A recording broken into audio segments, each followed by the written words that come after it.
प्रातः क्लास चल रहा था 25 जनवरी 1968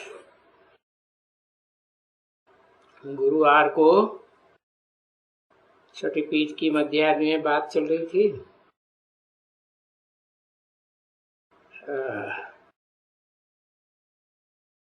देखो, स्त्री भी स्त्री के रूप में याद न पड़े, किस रूप में याद पड़े? आत्मा आत्मा भाई भाई।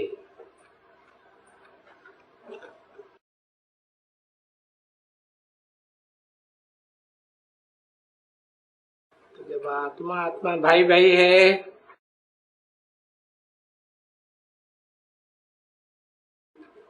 तो भाई को भाई स्वतंत्रता देगा या नहीं देगा? सोचने की, विचारने की, वाचा की, कर्मणा की। अरे बाप ही आकर के अर्जुन को स्वतंत्रता देते हैं कि भाई तू जो मैं बताता हूँ उस श्रीमत पर चले या न चले। तो वो हो गई भाई भाई की बात। और फिर होता है ब्रह्मा की औलाद, परम ब्रह्म, प्रजापिता ब्रह्मा कुमार कुमारी।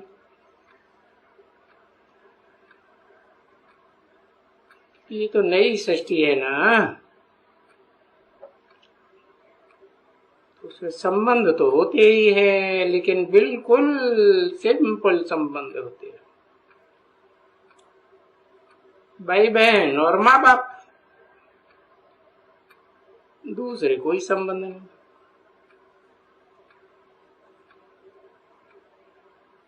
जब भी हम जाते हैं स्वीट होम में, तब तो हमारा संबंध बिल्कुल ही सिंपल, आत्मा आत्मा भाई भाई।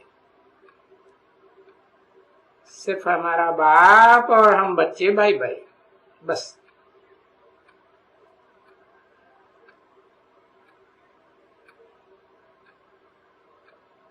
और बच्चे तो यहाँ थोड़े ही हो सकते हैं ना, है कहाँ? जो आत्माओं की दुनिया है, आत्माओं के बाप की दुनिया है, थोड़े होंगे या ज्यादा होंगे? जब कहेंगे नई सृष्टि, जिसे कहते हैं सृजन की जाती है,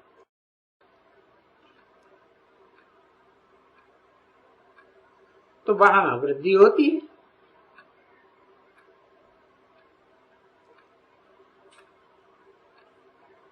तो कहेंगे यहाँ फिर बाप और बच्चे।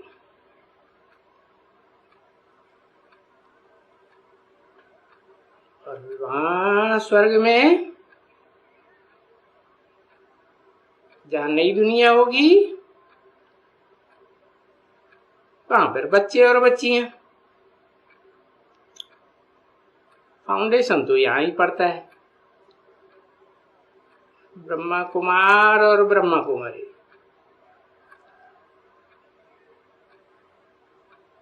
और वहां आत्मलोक में बच्चे, ब्रदरहुड। फिर हम कहते हैं ना, हम सभी भाई भाई आपस में। कब? जब हम सभी आत्माएं हैं, तो सभी आत्माएं हैं, पर जो शरीर जो लगा हुआ है उसका क्या करेंगे?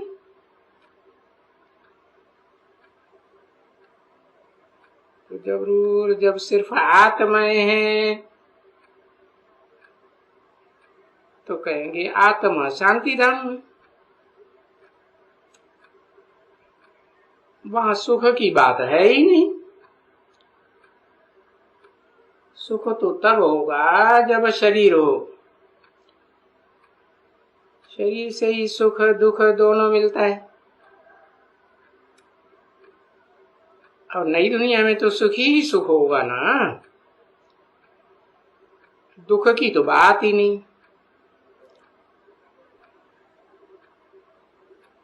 तो वहां वातावरण भी नहीं होता है। कहाँ? वहां दूर, कहाँ? आत्मलोक में शांति शांति, देह का कोई वातावरण नहीं। परंतु यहाँ पुरुषोत्तम संगम युग में तो ज्ञान सीखना है ना, तो ज्ञान तो सुनना होता है, बुद्धि से समझना होता है, एक दूसरे को बताना होता है। तो फिर तो जरूर शरीर होना चाहिए, सुनने के लिए कान होना चाहिए, बोलने बताने के लिए मुख होना चाहिए, जिह्वा होनी चाहिए, समझने के लिए बुद्धि होनी चाहिए। तो ये तो कौन सी प्रकृति की बात हुई? परा प्रकृति की बात हुई या अपरा प्रकृति की बात हुई? कहेंगे जो देह से कनेक्टेड है वो तो फिर अपरा है ना, परे ते परे स्टेज वाली आत्म स्थिति तो नहीं है।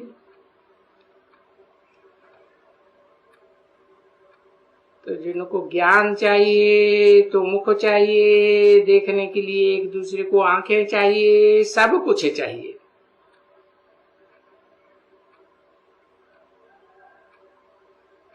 तो भी यहाँ संबंध बहुत छोटा है। भाई बहन और माता पिता, अभी इस संबंध को जो छोटा होता है, बहुत छोटा, वो तो भाई भाई का। तो देखो सभी वंडर खाते हैं। अरे ये कहाँ का ज्ञान है? ये तो पति पत्नी को भी भाई भाई बनाई देते हैं, भाई बहन बनाई देते हैं। अगर कहें भी कि ये गीता का ज्ञान है,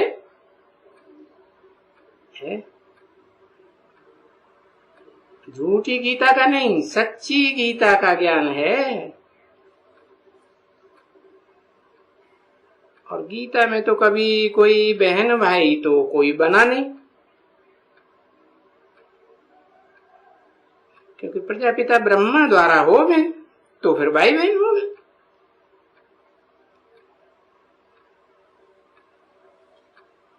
तो गीता हमको बनाई दिया, प्रजापिता बनाई दिए।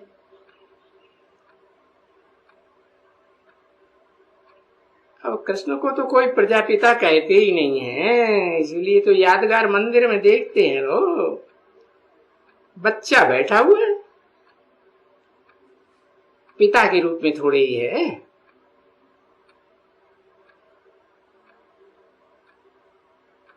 तो कृष्ण को तो कहें भाई बहन,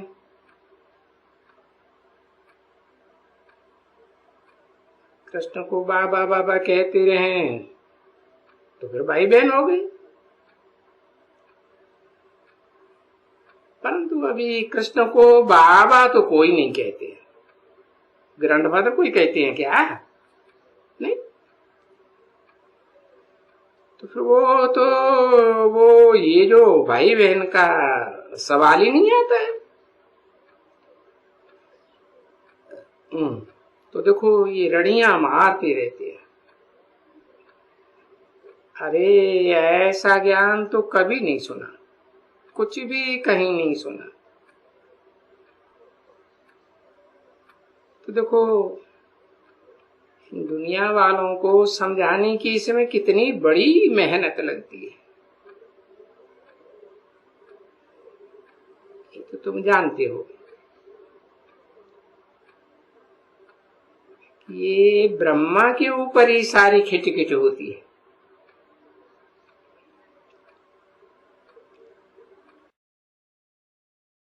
और इनको बिठाई दिया है जहां था।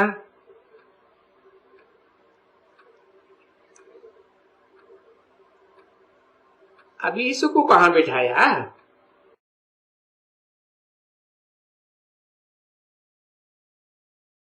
तो उनको दिखलाना चाहिए ना। देखो, इनको हम ऊपर में भी बिठाते हैं और नीचे भी बिठाते हैं। झाड़ में देखो, दिखाओ। देखो, ये 84 जन्म लेने वाला है। अभी देखो, ये नीचे पड़ा हुआ है ना। और जहां 84 जन्म वाला नहीं पड़ा, जहां 84 जन्म वाला पड़ा हुआ है, फिर उनको हम चौरा ऊपर में भी दिखाते हैं।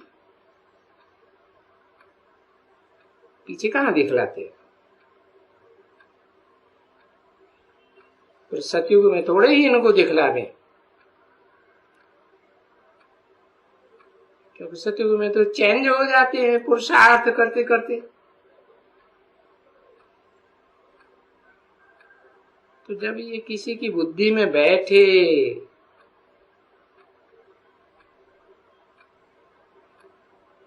ये हमारे बच्चों की ही बुद्धि में नहीं है तो औरों की बुद्धि में कैसे बैठेगा?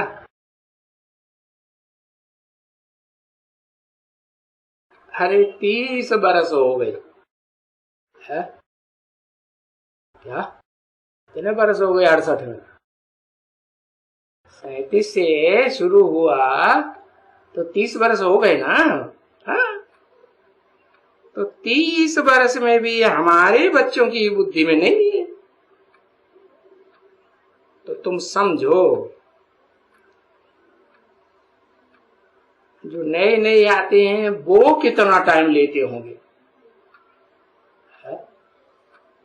उनको 30 साल से ज्यादा ही चाहिए या कम चाहिए? ज्यादा ही चाहिए ना। बाबा जो कहते हैं वो राइट कहते हैं। बाबा कहे किसकी बुद्धि में नहीं है, इसकी बुद्धि में हो उसको बता दूं, नाम ले लूं। परंतु एक का नाम लेंगे तो सबकी आबरू खाक हो जाएगी, सब फंक हो जाएंगे, एकदम गुटका खाएंगे।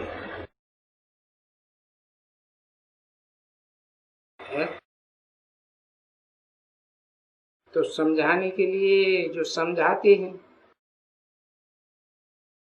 उनका समाचार तो बाबा के पास आते हैं,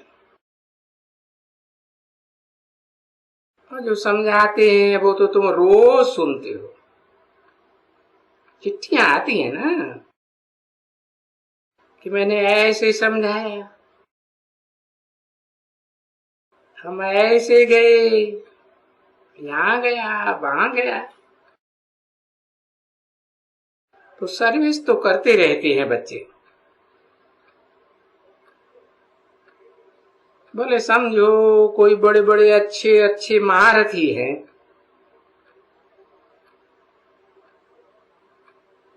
वो इतना दूर नहीं जाते हैं। पर नहीं, किसको शौक है, भले ज्ञान कम है तो भी भले जाते, चले ही जाते। तो अभी उनको हम कह से सकते हैं ना कि भाई ज्ञान तुम्हारे में कम है, ज्ञान तो कम है परंतु तुम्हारे में पुरुषार्थ अच्छा है। ऐसे क्यों कहता है कि तुम्हारे में ज्ञान कम है? क्योंकि तुम्हारे से ऊंच भी तो है ना ज्ञान में। तो उनके मुकाबले तुम्हारे में कम ज्ञान हुआ ना। बाकी हाँ, तुमको पुरुषार्थ तो है, क्योंकि तुम कोशिश तो करते हो, यहां वहां जा गए। और वो बात भी तो अच्छी है ना। कोई न कोई को वो क्या कहते, नामदान। शिव बाबा का नाम दियो, काम के आधार पर नाम बताएंगे, तो इसको भी नामदान कहा जाता है ना। तो ये अच्छा नाम दान है नामदान। वो तो झूठा नामदान। क्यों? क्योंकि भक्ति मार्ग में वो जानते तो है नहीं, पहचानते तो है नहीं, तो फिर किसको भी बाप का परिचय देना, ये भी तो दान हुआ ना बच्चे। हाँ, तो और तो कोई परिचय दे भी नहीं सकते हैं तुम्हारे अलावा। 25 जनवरी 1968 की प्रातः क्लास का 7वां पेज। तो उनको ये दान तो कहा ही नहीं जाता है ना। अगर कोई दान कहा भी जाए तो अल्पकाल का, क्षण भंगुर का, उनको सुख मिलता है जिसको याद करते हैं।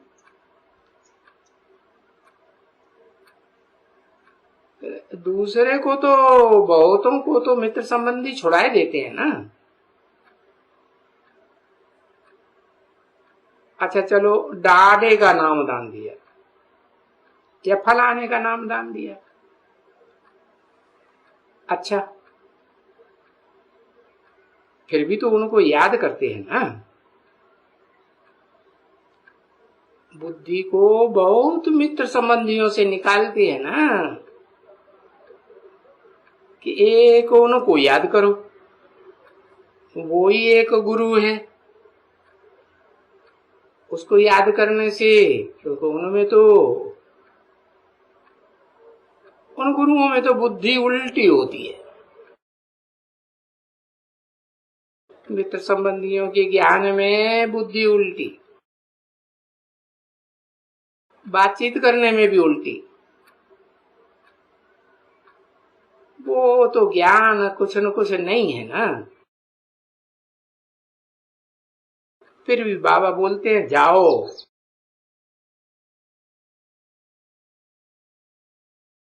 अच्छा जाओ तो उसको ही याद करो, क्योंकि अभी तो पिछाड़ी आकर के हुई है ना बच्चे। और बच्चे तो बहुत ही हो गए हैं, देखो उसने आके बोला ना, तुम भी अपना एक धर्म स्थापन कर रहे हो, ब्रह्मा कुमारी धर्म है। उसको कहा था ना, तुम भी एक कोई मठ पंथ संप्रदाय स्थापन कर रहे हो, तो बोलते तुम भी तो संप्रदाय हो। अब तुम्हारी है मनुष्यों की मत की संप्रदाय, और हमारी तो ईश्वरीय मत की संप्रदाय। तो ये सभी बातें बच्चे नोट तो करके जाते हैं कि ऐसे ऐसे समझाएंगे, और कितनी ढेर की ढेर पॉइंट हैं। भले कोई लिख करके भी जावे अपने पास, तुम्हारे पास ये रहता है ना लिखत, तो उस लिखत को नोटों को देख करके चले जाते हैं। फिर भी वहां समय समय अनुसार जैसा मनुष्य तैसी पॉइंट सुनानी पड़ती है। तो फिर ऐसे थोड़े ही है कि जो नोटबुक में लिखा हुआ है वो ही समझानी है। पॉइंट से भी दूसरी समझानी पड़ती है ना हर एक को। कोई को क्या पॉइंट, कोई को क्या पॉइंट समझानी पड़ती है। अब देखो सन्यासियों को क्या पॉइंट समझानी पड़ेगी है? उन उदासियों को क्या पॉइंट समझानी पड़ेगी। अरे हरेक की सीखा अपनी अपनी, हरेक मजहब वाले को क्या पॉइंट समझानी पड़ती है। अरे इन हिंदुओं को तो बहुत समझानी पड़ती है,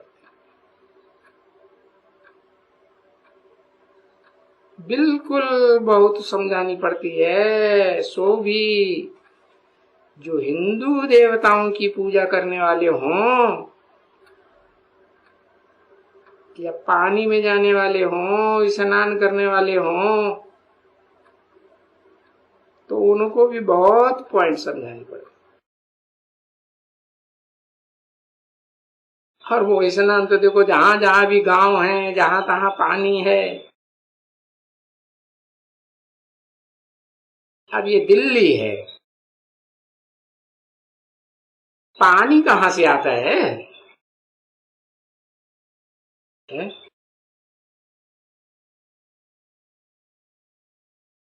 यही तो गंगा से निकलता है ना। वाह बोल गए, दिल्ली में तो गंगा नदी नहीं है। कौन सी नदी? यमुना नदी है। फिर वो पाइपलाइन दूर से मंगाई है ना, तो उस पाइपलाइन में पानी लाने के लिए मशीन लगाएंगे ना, मशीन लगी हुई है। इतनी दूर से फिर गंगा से पानी आता है।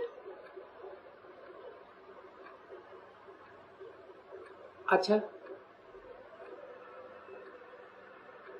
वो गंगा की बात, इन नालों में पानी कहां से आता है?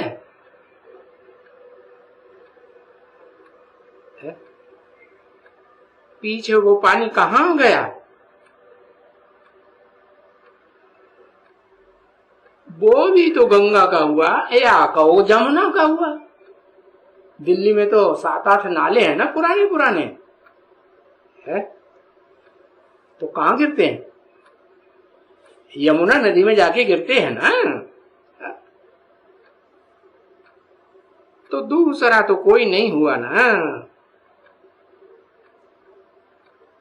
पीछे उनसे पानी करना है। अरे स्नान करना, ये फर्क क्या हुआ?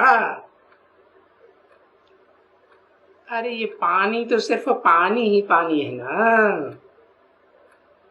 पानी को भिगोएंगे तो क्या कोई मक्खन निकलेगा? तो देखो, पानी की गंगाओं में, पानी की यमुनाओं में स्नान करते रहते हैं। बेहद में कौन हुई?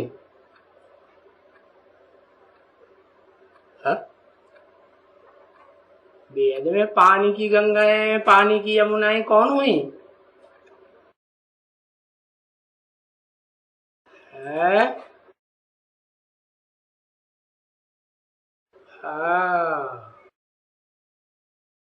जो भी कन्याएं माताएं हैं, जो भी सरेंडर्ड हैं या नॉन सरेंडर्ड हैं, जो भी ज्ञान सुनाती हैं, जैसे अभी इंटरनेट में वो ज्ञान, वो क्या नाम, वो टीवी चैनल्स में ज्ञान सुनाती है ना बहुत, कौन?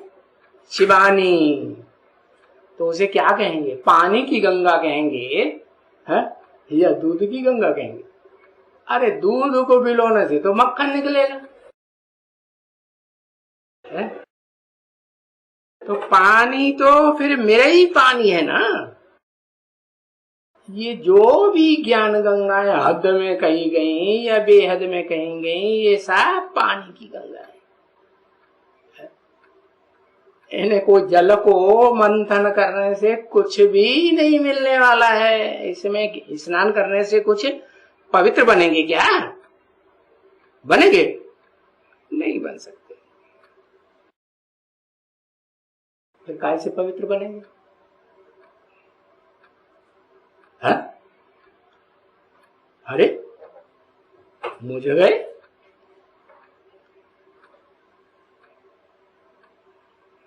तो देखो, हाँ, घंटों लगा रहे लिखने में, एक अक्षर नहीं लिखा जाता।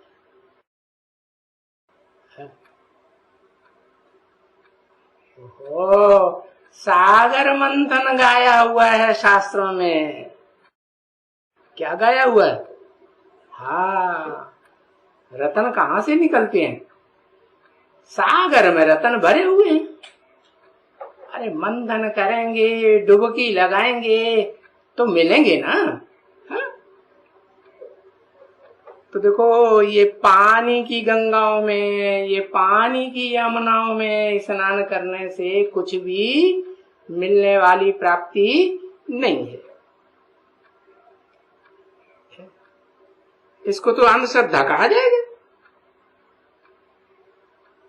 कि भाई गंगा पतित पावनी है, उसमें स्नान करने से पावन बनेंगे।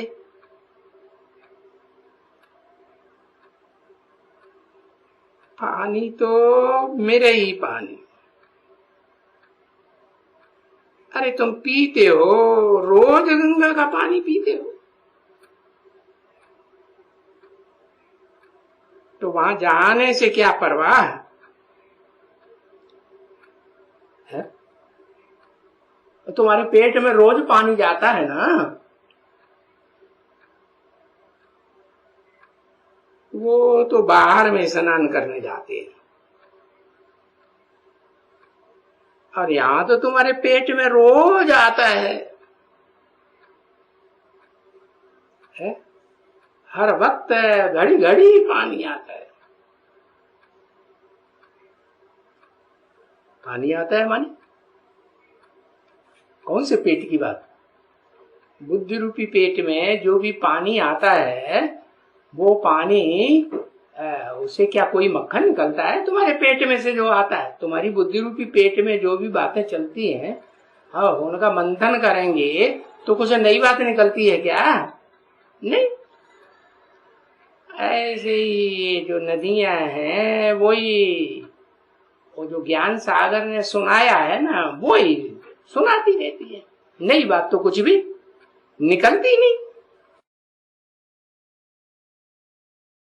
तो देखो, कहते हैं जल ही जीवन है। अरे पानी बिगर तो कोई रह ही नहीं सकता। तो देखो, इतना दूर अंदेशी कोई होते हैं कोई की बुद्धि होती है तो ऐसे समझना, समझाने वाले हैं। अब ऐसे जो समझाते हैं कि जल ही जीवन है, इसी को कहा जाता है पत्थर बुद्धि, जानवर बुद्धि, बैल बुद्धि, लक्कड़ बुद्धि।